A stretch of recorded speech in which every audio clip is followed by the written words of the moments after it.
Assalamualaikum warahmatullahi wabarakatuh. Apa kabar kawan-kawan sekalian? Pada pembelajaran fisika kali ini kita akan mempelajari salah satu topik di mekanika, yakni sistem benda tegar. Oke, terkhusus kita akan sharing-sharing terkait tentang materi tensor momen inersia. Baik, jadi apa yang akan kita pelajari? Jadi yang pertama itu kita akan mengetahui apa definisi dari tensor momen inersia, kemudian bagaimana memahami tensor momen inersia untuk dua kasus. Kasus yang pertama itu bagaimana kalau objeknya itu berupa sistem partikel, dan yang kedua bagaimana kalau objek itu merupakan suatu benda yang sifatnya homogen. Baik, kalau begitu langsung kita masuk ke pembahasannya. Pertama itu adalah kita harus mengetahui apa sebenarnya itu tensor momen inersia. Jadi tensor momen inersia itu merupakan konsep dari momen inersia, tetapi kita mengubahnya ke dalam bentuk tensor, dalam hal ini matriks ukuran 3x3. Yang kemudian tensor ini itu nantinya akan kita gunakan dalam menjelaskan dinamika rotasi benda tegar untuk menggambarkan bagaimana massa partikel atau massa dari objek homogen tersebut itu tersebar relatif terhadap rotasi dalam acuan 3 dimensi. Seperti itu. Nah, untuk memahami mengenai tensor momen inersia, kita mulai dari bagian pertama terlebih dahulu, yakni bagaimana tensor momen inersia pada sistem partikel yang sifatnya diskret. Oleh karena itu, momen inersia untuk sebuah sistem partikel dengan massa mk dan posisi masing-masing partikelnya itu adalah xk, yk, dan zk terhadap titik asal. Dalam hal ini misalkan kita mengambil titik 0,0,0, maka tensor momen inersianya itu dapat dituliskan ke dalam bentuk persamaan seperti ini. Oke, di mana mk itu adalah massa dari partikel ke K, lalu dou Ij itu kita kenal sebagai notasi yang menggambarkan delta Kronecker. Dalam artian, kalau I dan Y sama, maka dia bernilai 1, tetapi jika I dan Y berbeda, maka dia akan bernilai 1. Di sini xk kuadrat tambah yk kuadrat dan zk kuadrat yang menyatakan masing-masing koordinat partikel ke K relatif terhadap sumbu X, sumbu Y, dan sumbu Z. Kemudian ini adalah posisi partikel ke K dari sumbu I, dan ini posisi partikel ke K. Ini keduanya relatif terhadap sumbu X-nya ya. Itu untuk sumbu rotasi J. Oke. Bagaimana penerapannya? Jadi kita hitung terlebih dahulu bagaimana komponen diagonal pertama, yaitu momen inersia terhadap sumbu X. Jadi, dengan menggunakan persamaan umum dari momen inersia yang telah kita peroleh tadi, maka di sini saya tulis ulang kembali, lalu kita ganti I dan Y-nya itu dengan X, ya. Maka diperoleh I XX sama dengan sigma MK dalam kurung seterusnya delta Kronecker XX dalam kurung kx kuadrat tambah yk kuadrat tambah zk kuadrat tutup kurung dikurang dengan xk pangkat 2. Nah, kita lihat di sini I dan Y-nya sama ya, sama-sama X. Berarti delta Kronecker-nya itu dia akan menjadi 1. Sebab apa? Karena I dan Y-nya sama. Sehingga persamaan ini itu kita bisa sederhanakan menjadi bentuk IXX sama dengan sigma MK, oke, dalam kurung XK kuadrat tambah YK kuadrat ditambah ZK kuadrat. Nah, di sini menjadi XK pangkat 2. Kenapa? Karena kita lihat suku ini I dan Y-nya sama, masing-masing adalah komponen dari sumbu X. Berarti kalau kita kalikan, maka dia menjadi kuadrat dari posisi partikel K relatif terhadap nilai pada sumbu X-nya. Maka diperoleh XK pangkat 2.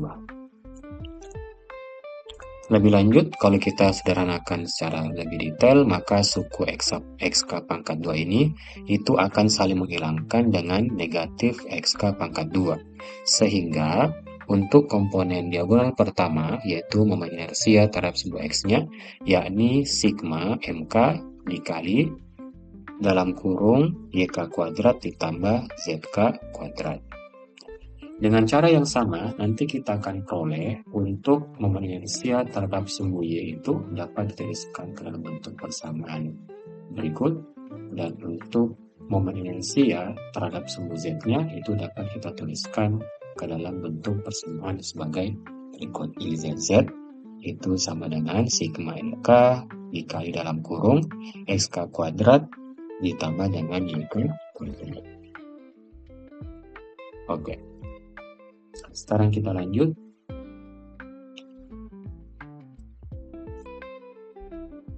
Sekarang kita akan mencari produk inersia antara sumbu X dan Y. Berbeda dengan yang tadi, itu sumbunya sama X dan X, kali ini dia berbeda. Maka I-nya X, Y-nya itu J. Oke, sehingga persamaan umum dari momen inersia ini itu untuk kasus sumbu X dan Y dapat dituliskan ke dalam bentuk IXY sama dengan sigma MK dalam kurung delta Kronecker XY dan seterusnya. Dilihat di sini untuk delta Kronecker-nya itu dia tidak sama. I tidak sama dengan J, ya, berarti X tidak sama dengan Y. Karena dia tidak sama, maka akan menghasilkan nilai delta Kronecker sama dengan 0. Akibatnya, suku yang ini itu pasti akan bernilai dengan 0. Oleh karena itu, yang tersisa hanyalah IXY sama dengan minus sigma MK dikali XK dikalikan dengan YK. Nah, kita lihat di sini. Oke. XKI dikali XKJ. Ya. Di sini kita mengganti I dan J-nya itu dengan X dan Y. Maka nanti kita akan memperoleh XK dan YK. Kemudian untuk mencari IYX, ya, itu bisa kita ulangi langkah yang sama dengan IXY, sehingga nanti ternyata akan kita peroleh hasil akhir yang sama. Oke. Yang sama itu dia hanya berbeda pada bagian ini. Untuk XY itu dia XKYK, kalau untuk YX dia YK XK. Okay. Oleh karena itu kan dia merupakan perkalian yang sama. XKYK itu sama dengan YK XK. Oleh sebab itu kita dapatkan korelasi bahwa IXY itu sama dengan IYX, atau dia sifatnya simetri. Nah, sehingga untuk 4 sumbu yang lain, IXZ itu akan sama dengan IZK yang nilainya seperti ini. Dan untuk IYZ itu sama dengan IZY yang nilainya adalah sebagai berikut. Oke. Nah, sehingga kita telah memperoleh 9 buah komponen dari tensor momen inersianya untuk sistem partikel diskrit yang apabila kita gabungkan akan kita peroleh hasil sebagai berikut. Jadi ini adalah diagonal utamanya, IXX, IYY, dan IZZ, sedangkan untuk komponen yang lain itu komponen off diagonal, okay, yang dimana untuk IXY itu akan sama dengan IYX, okay.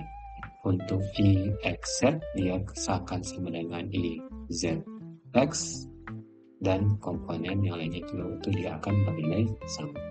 Sehingga kalau kita sederhanakan dia akan menjadi IXX minus IXY minus IXZ dan seterusnya. Jadi nilai dari minus IXY itu adalah ini, IXX adalah ini, IYY adalah ini, dan IZZ adalah pada bagian yang oke. Sekarang kita akan mencoba menyelesaikan satu buah contoh kasus terkait tentang tensor inersia dari partikel diskrit. Jadi di sini kita diberikan ada suatu sistem partikel yang dimana dalam sistem tersebut terdapat 4 buah partikel dengan massa masing-masing. Untuk M1 itu 2 kg terletak pada titik 100, untuk M2 3 kg pada titik 020, M3 itu 4 kg pada titik 003, dan M4 itu 5 kg pada titik 111. Tugas kita adalah mencari tensor momen inersianya terhadap titik asal 000. Oke, jadi langkah pertama kita mencari dulu berapa nilai komponen untuk diagonalnya di mulut utama. Untuk IXX itu berdasarkan persamaan yang telah kita peroleh dapat dituliskan dalam bentuk sigma MK dikali hasil penjumlahan kuadrat antara YK dan ZK, di mana K ini menyatakan massa partikel ke K. Oke, langsung saja kita jabarkan. Jadi karena ada 4 buah partikel dengan massa yang berbeda, maka nanti pada ruas kanan kita memiliki 4 buah suku. Ini partikel pertama, kedua, ketiga, keempat. Langkah kedua adalah kita mencari koordinat masing-masing partikelnya.